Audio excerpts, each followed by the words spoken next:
Hi guys! Meron po ako ditong nabili na 1 kilo na mani. Kung mapapansin nyo ay maputi siya. Maputi siya kasi nabalatan na ito. Ito yung tinatawag na shelled peanuts. So, paano natin to lulutuin? Lutuin natin siya ng walang mantika. Una, isalang mo yung malaking kawali. Lagyan mo ng apoy.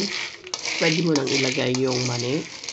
So, habang niluluto siya, pwede mong lakasan yung kanyang apoy kapag nakabantay ka lang dyan, At saka, kailangan dire-diretso yung paghalo mo. Ngayon, pag nakita mo na medyo nag-iba na yung kulay niya at saka nag-iiba na yung amoy niya, may naamoy ka ng mabango, yun ay sinyales na lumalabas na yung kanyang mantika. So, ito po ay madaling masunog, kaya kapag lumabas na yung mantika niya, kailangan hinaan mo na siya. So, alalay ka lang ng alalay sa paghalo para hindi masunog.